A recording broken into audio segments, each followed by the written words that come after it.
You fear the sound of your own name? Is it us you hate?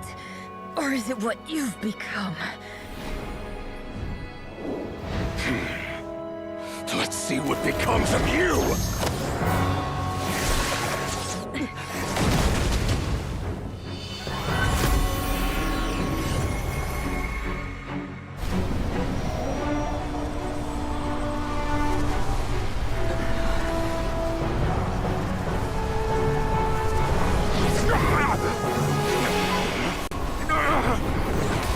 What's happening?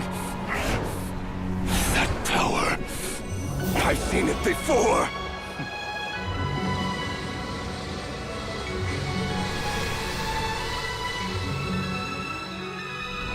His power is on another level.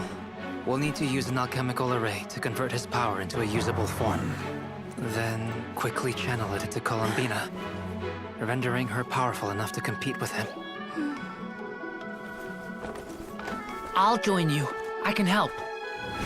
If I release enough abyssal energy into a confined space, it'll create a potential difference, allowing us to extract a huge amount of elemental energy.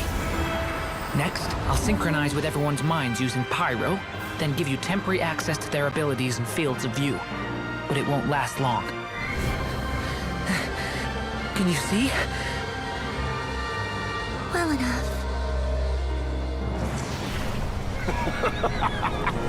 So, we have a student of Gold Rhine-Daughter in our midst! How about that?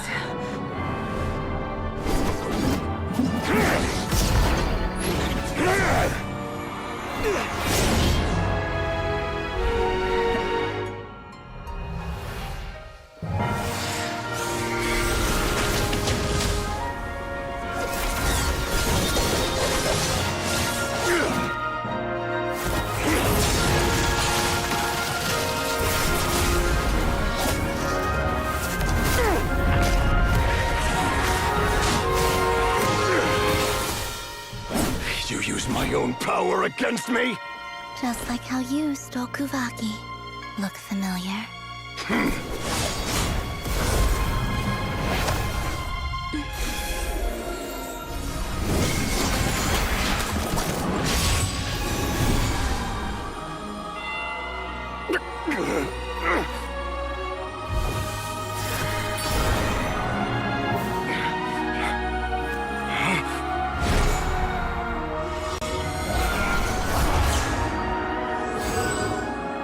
Don't you realize?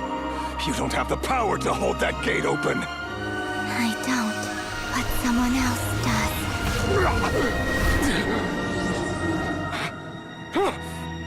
Goodbye, Rerir.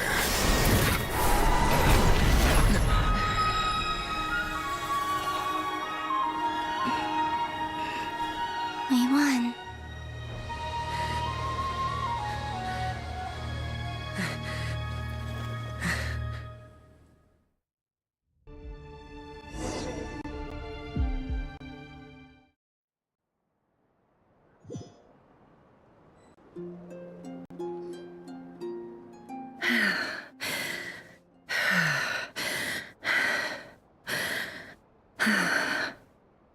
Nefer, how are your eyes? They're fine. Apart from the blindness, of course. It's not too late. Let me handle it.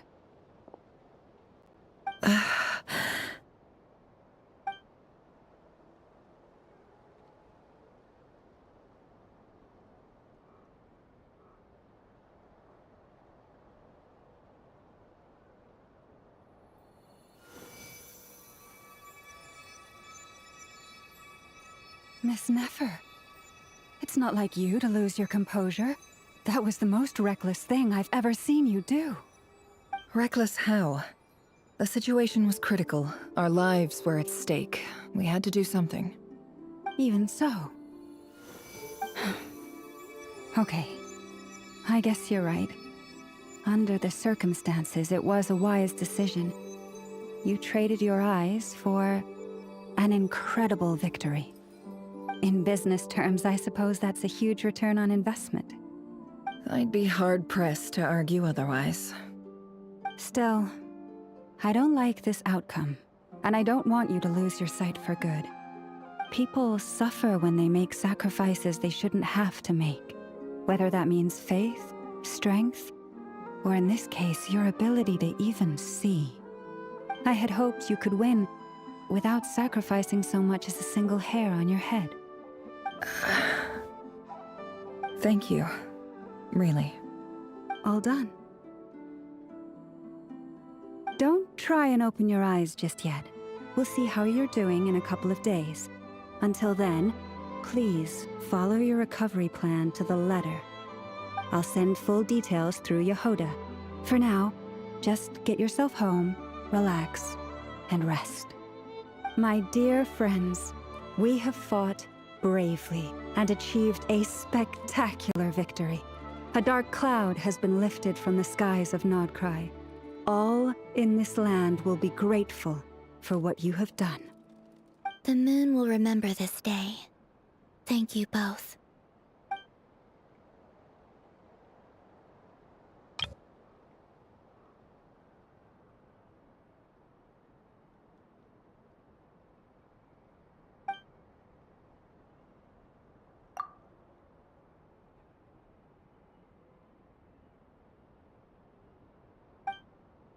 There's something I want to let you know.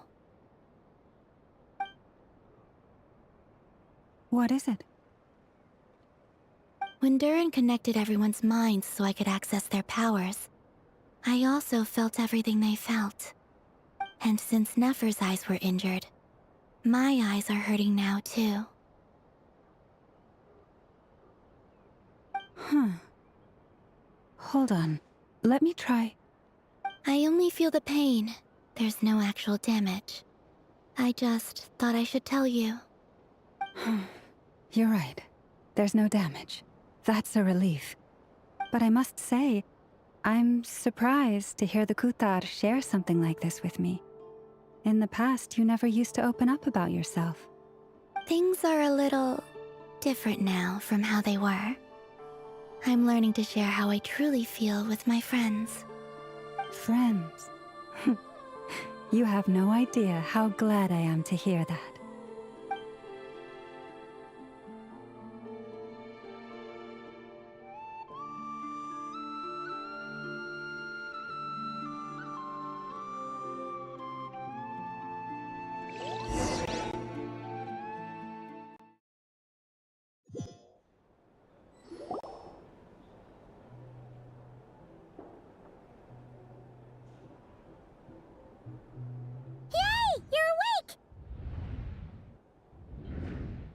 How are you feeling?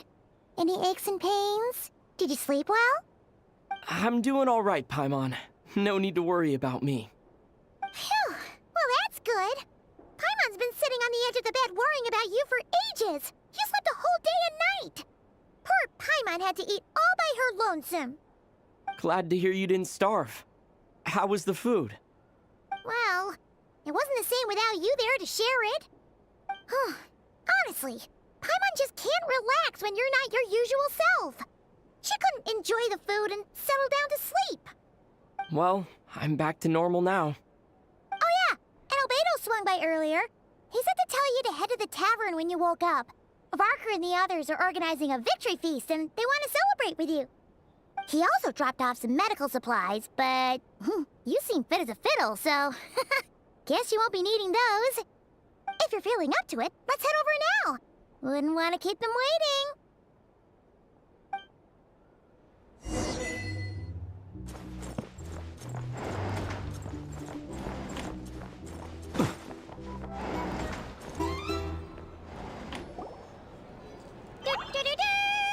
We're here! Oh, Traveler and Paimon! Perfect timing! We were literally just saying how there's no way we're holding this victory feast without you any longer, and we would have postponed it till tomorrow. How are you feeling today? Much better. Thanks. Don't worry about me. Relieved to hear it. If that changes, just let me know. Happy to check you over at any time. Yep, we're here for you. Anything you need, just let us know. Oh wait, How are her eyes doing? Nefer's right over there. I'm sure she'd love to catch up with you.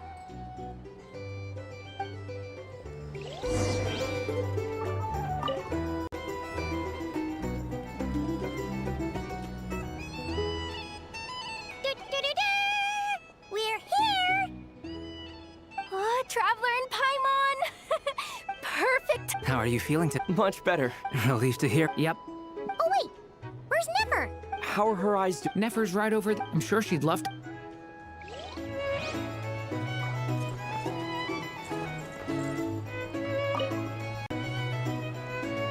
Hello, you. Recovered from the battle? Come on, what do you mean? Of course I'm gonna ask. I care about my friend's well-being. And we are friends, aren't we? Get yourself a drink. You've more than earned it. In fact, today, your drinks are on me. Lord Sangamabe's got you covered. Wow, really? What about Paimon? Has she earned it too? Has she? Please? Well, you haven't been through quite as much as the Traveler, but... what the heck, sure. Yay! Wow! Drinks on Dory! What a historic day. Hey, keep your voice down, or everyone else is gonna want in too. Have you heard anything I've been saying recently? Doing business in Nod Krai has been an absolute nightmare. If I'm buying for everyone, oh... Okay. Paimon will speak more quietly. Jeez. That's more like it. Don't you forget, Lord Sangamabe doesn't just go around buying drinks for anyone and everyone.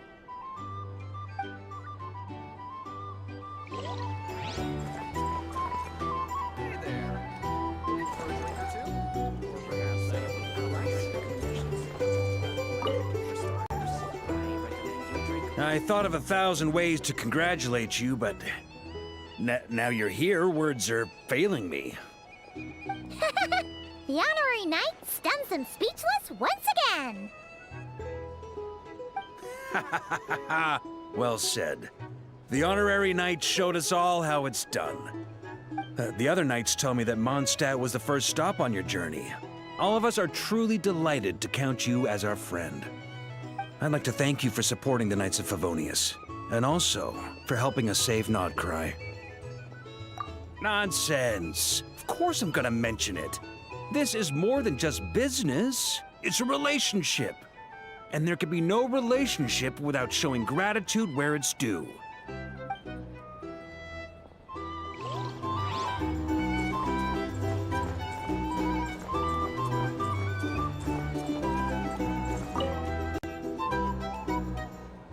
I see you've recovered? You bet. Snooze his way to a full recovery. Glad to hear it. A healthy body is paramount. Nothing else in life is possible without it. So take it slow. You can't afford an injury. Paimon too. You really saved the day when you swooped in to open that gateway. I came to accept that although Rerir was my friend in the past, here and now, he was an enemy that must be defeated. Though I will never fully understand what happened between us, I could not let this crisis deepen any further. We fought a very necessary battle, and you played your part admirably. Yeah. And if you ever need to talk, just remember, we're always here. I'll do that.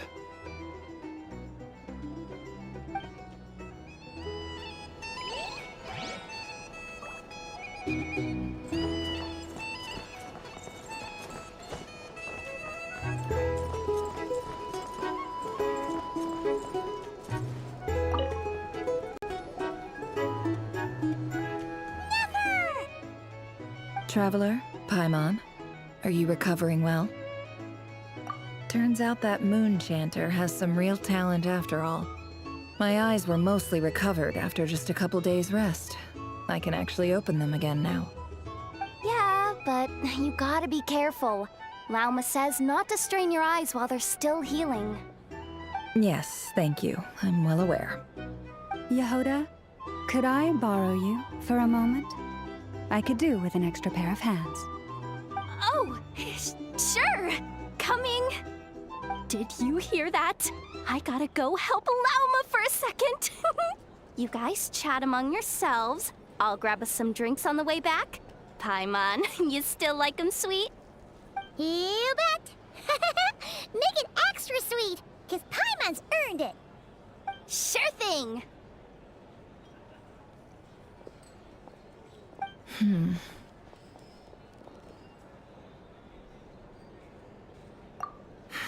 The Rerir of Solnari.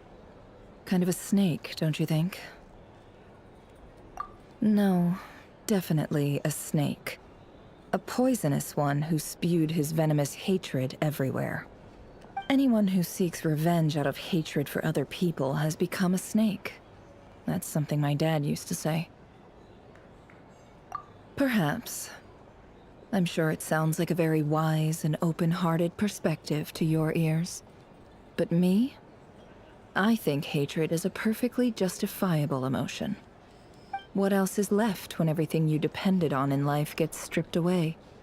Something's gotta fuel that drive to keep on living.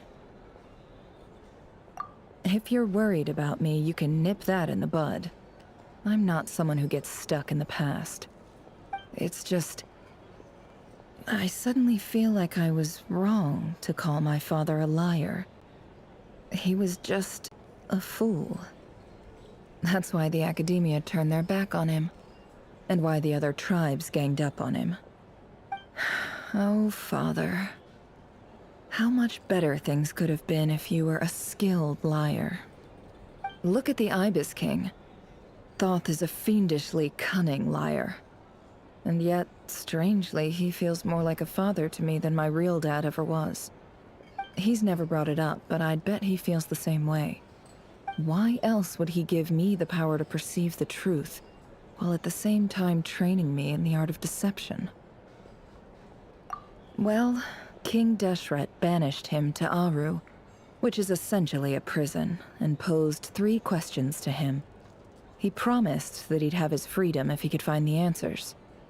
His response was to take on a physical form and approach me, hoping that I could become his envoy and search for one of the answers on his behalf. Did he really think I'd fall for that? He's stuck there. He can't make me return what he gave to me. So that's enough for you to decide he's nice, is it? He's a prisoner, and he was scared. So he decided to perform some good deeds to win people's approval. He lives in fear because he's a deceiver. How is Rerir any different? You can't work as a spy your whole life and expect a happy ending. It's preposterous. Yet I can't say I don't understand it. Liars live in the darkness of their own making, but it's still human nature to want to go on living. They say that a liar's soul is the most worthless thing in the world. What do you think? Oh, really? Well, it takes a very kind person to find compassion even for liars. If you ask me, the soul of a liar really is worth nothing, because all they care about is themselves. For example, when something good falls into my lap, I don't go sharing the news around. Stops other people trying to steal it from me.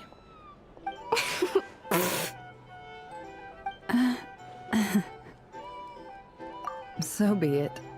They have sharp ears. I can't keep anything from them. Wow, is that what it looks like? Well, you all know my past now, and I can't simply eliminate everyone who knows too much. So I guess I just have to put up with you, for the foreseeable future at least. When you find yourself in a situation you can't control, the safest play is to keep calm and start monitoring everyone involved like a hawk.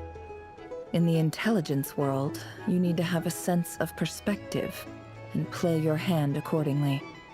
If you understand what's at stake, please ensure my secret is safe with you. I trust you'll respect my wishes as a friend. But don't forget, I will also be watching you like a hawk. Very good. Oh wait! Now that the panic's over and we've all calmed down, Paimon suddenly remembered something. After all that build-up, our mystery ally never showed up even once!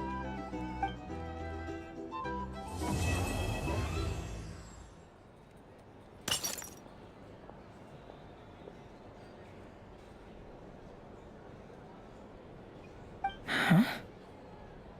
Am I imagining things?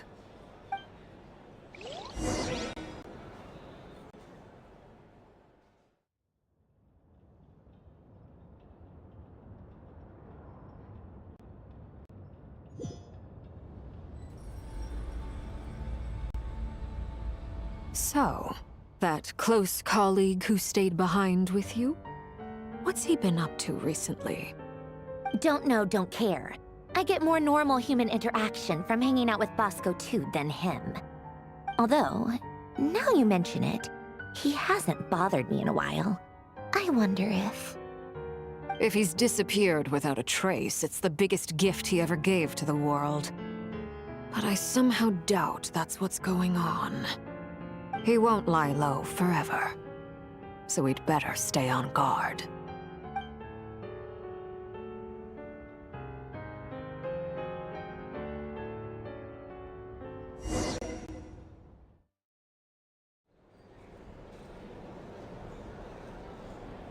Ah, Lord Sangama Bay. How lovely to see you. I must thank you for the device you provided.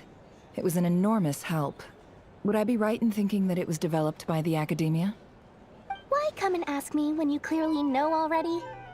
I mostly came to thank you. That's more like it. A little gratitude goes a long way with Lord Sangama Bay. Play your cards right, and you might even stand a chance of becoming my long-term supplier. The chance to work with such a kind and charitable investor as yourself would be a great honor for the Curatorium. Huh? Charitable? Who said anything about charity? First I'm hearing about it. Let's see. The first plot of land you purchased in Nod Krai, your desert interests, and... Stop! What do you think you're doing? Exposing my investment history! It's nothing to hide from. They're all perfectly legitimate investments. And some of the land you purchased was with the intent of building a sanctuary? Yes, I heard about that too. How did you... You're a curious case, Lord Sangama Bay. You don't like people finding out about your good deeds, do you? But I'm afraid no matter how hard you try to keep things under wraps, where there's a will, there's a way. You did it for Sumeru, didn't you? It was empty land that was gonna go to waste otherwise. I figured if I built something there, it might at least get some use in an emergency. Disasters are capricious things. They strike without any warning.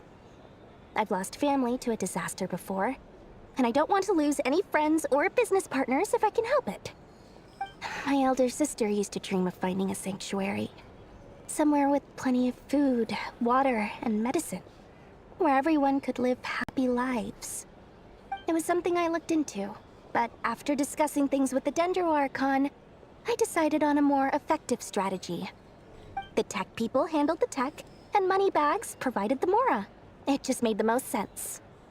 It's a pity that so few people know the truth about you. Everyone says that you view everything in terms of Mora, and all you care about is growing your own wealth. So, what's the problem with that? Everyone wants to be rich. It's human nature. So yes, I love Mora, and it's nothing to be ashamed of.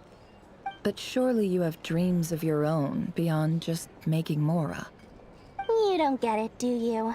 My dream is to invest in other people's dreams. And, you know, make a nice little slice for myself along the way. Just thinking about it makes me happy. That sweet, sweet sound of Mora. Thank you. For the device? And the pendant. Oh, that. I was just returning a favor. Don't worry about it. Seems like we've both been away from home for a very long time. Yeah. So long that I barely remember what my family even looked like. That would be your mother, father, and sister? Yeah, though it's been years since my sister passed away. It's not like I want to forget them, obviously, but memory can be even more ruthless than the most calculating business person. Beyond a certain point, if something isn't helping you, it just gets rid of it. My sister can't help me now. Slowly but surely, her face is fading from my mind's eye. It's become a vague impression. Not everything will fade. When loved ones pass away, the beautiful memories are the ones that last the longest. Yeah, that's true. If you ask me, that's the one silver lining in all of it. Well, that, plus, I'm sure that life is much better now than it was back then. Oh, absolutely. I have tons of Mora, a big beautiful house, business is booming, and I'm as happy as can be. You've got a lot going for you too. Boss of the Curatorium of Secrets? I'm sure there's plenty of Mora to be made in that line of work. I appreciate the vote of confidence.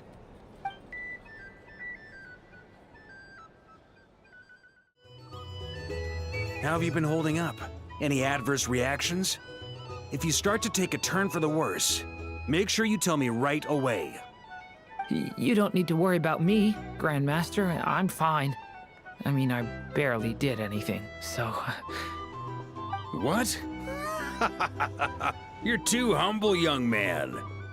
You played an indispensable role in the battle for Nod Krai. We can't thank you enough for your support. Sometimes, when people praise you, it's because you deserve it.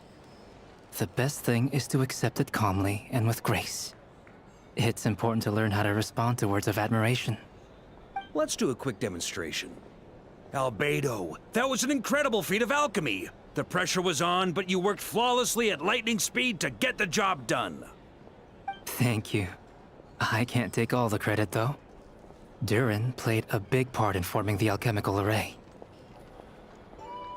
See? Did you catch that? A masterclass in how to take a compliment. Okay, yeah. I did work pretty hard to help prepare for the battle. No point denying that. Hey, you guys!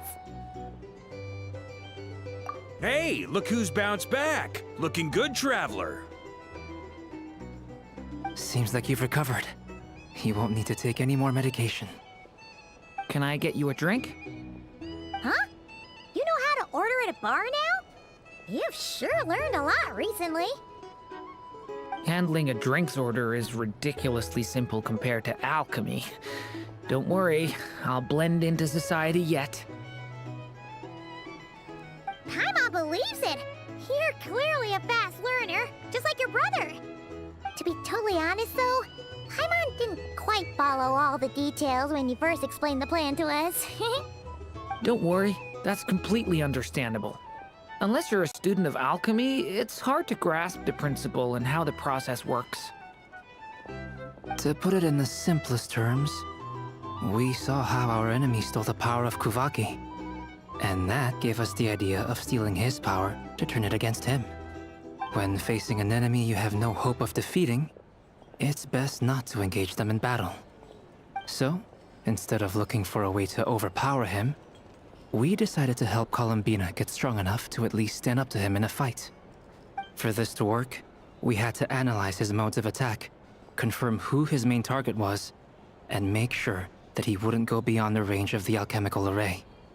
For added security, we prepared a total of 4 arrays. But to mitigate the impact of the battle, we identified one location in particular as the ideal spot, which is where the confrontation took place. The alchemical array absorbed his abyssal power. Then Durin processed it to render it usable by Columbina. That power enabled her to do what would otherwise have been nigh on impossible. What surprised me was that Dainsleif actually agreed to join us. Given his history with Rerir, he had every right to sit this one out. But we're extremely grateful for the decision he made. It must have been a painful choice to make. But I'm sure that making a decision was far better for him than staying in limbo. Absolutely. He was torn between two paths, but in the end, he made his choice and stuck to it resolutely. He doesn't strike me as the sort of person who'd stay trapped in limbo for long. Anyway, however you cut it, everyone gave a stellar performance. And now, it's time to kick back and celebrate.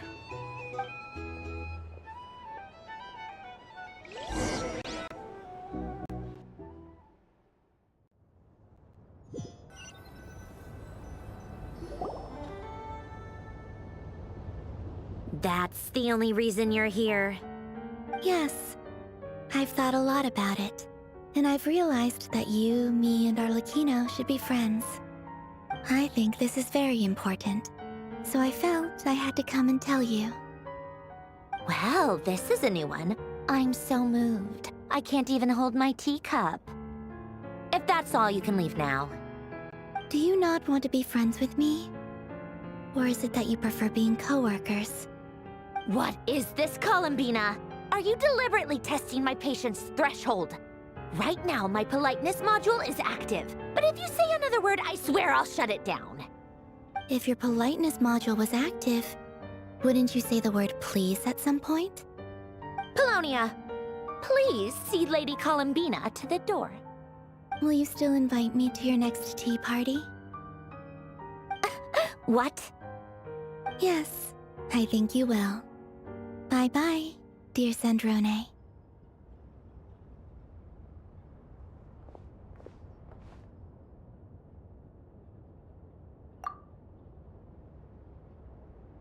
Last time, the Wild Hunt escorted you out. Would you rather I handled it myself this time? We just wanted to, see how you were doing now that it's all over. Why? Out of concern for my safety? I hope you didn't seriously think that the Rerir of Solnari would be able to lay so much as a finger upon me, given how prepared I was. Mostly because you kinda helped us out, so we just wanted to check you were okay. Looks like all your robots are fixed, huh? Oh, don't you worry about that. Tea time is already a write-off. The visitor before you managed to kill my appetite. If you're in the mood for tea, go ahead and help yourself. Otherwise, it's going to waste. My coasters are still missing in action, though. Use this notebook instead. Whoa! Pretty hefty notebook. Look at all those calculations. You can ignore those. They're just dumb scribblings. I doodle and write in my free time. Sometimes I remember the distant, dreamlike past. Sometimes I imagine the far-flung future. And other times, I grit my teeth and note down all the crazy nonsense going on in the present. Some people do the crosswords in the newspaper. This is my equivalent of that. Trying to predict the future is like daydreaming. And writing about the present just makes me furious. The past is my favorite. If nothing else, it's already set in stone, so I don't have to rack my brains trying to figure it all out. Huh. Although, having said that, the only vaguely interesting memory in my past is probably that guy they call Lord Artificer. Who else? Pretty much all the mecha in Fontaine are his personal handiwork. Wait, are you saying you know him? Like, personally? As a friend? I mean, I guess we were friendly enough. Yep. In fact, I'm probably the only normal person left who knew him at all. We used to chat occasionally back when he was still around. Before he passed away, he asked me to destroy all his manuscripts. I honored his request, but I did read through everything first before destroying them. I mean, I couldn't let the genius of Lord Artificer Alain Guillotin disappear like that. Would have been such a waste. So, that's where the formulas in your notebook are from? I just told you. Those are my equivalent of crossword puzzles. They're just dumb formulas that I solve for fun when I'm bored. Alain's work was like epic poetry. The formulas in my notebook are just silly little riddles in comparison. Not that there's anything bad about them. I mean, at least, solving those riddles isn't going to hurt anyone. Except me, because I lose a few brain cells in the process. Anyway, while we're on the topic, I might as well tell you about what happened to him and his friends. Alain Guillotin had two close buddies, Renee and Jacob. They spent their childhood years together in the Narzissenkreuz Institute. They were all quite competitive, so there was some rivalry between them, but it was a friendly rivalry. But beneath the friendship and the rivalry ran something deeper, a sense of nostalgia for the past. Unfortunately, childhood would end, the prophecy would come true, the apocalypse would arrive, and the future would never be.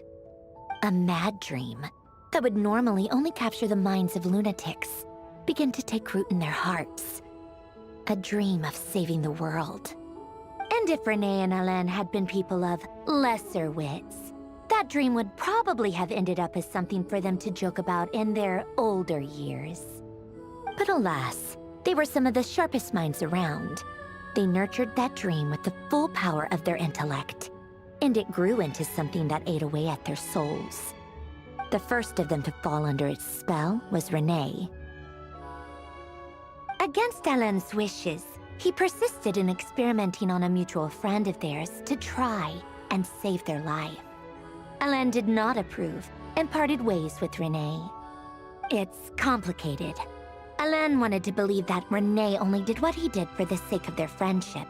But when he told me about what happened, I could tell he still had some suspicions about Renee's motives. Perhaps the seed that would grow into a nightmare had already sprouted in Renee's mind. Even then. The next time they met, Renee's soul had been completely engulfed by the dream of salvation. His futile attempt to change the tide of fate only resulted in a wave that swallowed up the world, even before the apocalypse came. And although that wave died down eventually, I hear that it just recently came back with a vengeance. As I understand, Renee wanted to live out his dream of salvation once more. But I'm told that the attempted resurgence finally died out for good. At long last, Renee awoke from his deluded dream. Though of course by then it was far too late. What do you think of Renee? Do you admire his transcendent genius? His view that any price was worth paying to achieve the lofty goal of saving the world? Or do you despise him? Dismiss him as an evil madman who wrought havoc on the lives of everyone around him as he pursued his delusional dream? Same difference, really. Just a matter of perspective. What a cop-out. But I suspect you'd have a more incisive and insightful answer if we dug into it further. I don't like fanatics who give up their whole lives for their ideology. Nor do I like fools who let their delusions take control. Maybe I could understand if Renee had just been an ordinary person. But he had a sage-like intellect, and still managed to get himself lost in the labyrinth of his own desires. Anyway, that's enough about Renee. Now, moving on to Alain Guillotin, the Lord Artificer. He managed to put a stop to the first storm whipped up by Renee. But after that, Alain lost his friends and family. To his credit, I suppose, the loss of his family and friends was purely a tragic accident. It's not like Alain sacrificed them for his cause or anything. After that, the only thing supporting his work was the same dream that had dragged his closest friend down to the abyss. But although the desire to save Fontaine drove him to found the Fontaine Research Institute, Alain continued to reject any form of transcendental knowledge or power. He was suspicious and fearful of it, having seen the way it had affected his closest friend. I think that formulas and machines derived solely from human intellect were the only thing that gave him a sense of spiritual comfort. Yet Alain's intellect was simply too great. It barely left him space to breathe in his lifetime. Once he realized that the end of his life was approaching, he finally accepted the truth. The Narzissenkreuz Institute needed someone, and a human being, to see its story through to the end. He quit working on his formulas, trading them in for the fairy tales that had played such a formative role in his childhood, but which he barely touched in his adult life. He told me that the director of the Narzissenkreuz Institute used to read those fairy tales to the children as bedtime stories. Apparently, they worked wonders at sending kids off to sleep. I think that all he wanted at that time in his life was to be able to sleep deeply without being plagued by depression. By that point, nothing else really mattered. At the very end, he laid down to rest in the ruins of the former Narzissenkreuz Institute orphanage, while the Fontaine Research Institute he had founded continued tirelessly with its work. Many years after that, tensions over competing dreams would once again cause a rift, this time between members of the Fontaine Research Institute. But the actions of those fools had nothing at all to do with Alain. And that is the story of two people from the Narzissenkreuz Institute who both wanted to save the world. One went all in on his fantasy of salvation without ever looking back, and ended up calmly sinking to the bottom of the deepest sea. The other sought desperately to burn bright in his life, even though he wasn't sure where he was going. I do sometimes wonder, why is it that people like them have such grand hopes of saving the world? Even the grandest tree starts as a tiny seed. So perhaps, for each of them, their mission to save the world began with a very simple desire: to save themselves. They were young children with friends and family who mattered to them, desires to explore the meaning of life, ambitions to have a successful career. They didn't want to see all of that taken away in one fell swoop. Or maybe they just wanted to find something to anchor themselves within the chaos, to stop them getting quietly swept away by the storms of life. But instead, the search for their own salvation took them down the rocky road laid out by fate. Do you think the desire to save oneself is enough of a justification to try and save the world? Sensible answer. Glad to know you've got your head screwed on straight. Alain would disagree, though. I asked him the same question back when he was in his prime, putting all of his energy into his work. Yes, it's enough. No elaboration, just a quick, short answer before getting right back to his work. He was always that way. All right, tea time's over. I owe Arlecchino a favor for telling me these stories. I'll have to bring a whole sack of gifts the next time I visit the House of the Hearth. I'm gonna go tinker with Polonia now. You guys can do whatever you want, as long as it doesn't involve interrupting me. Polonia, exit hibernation mode. Begin diagnostics.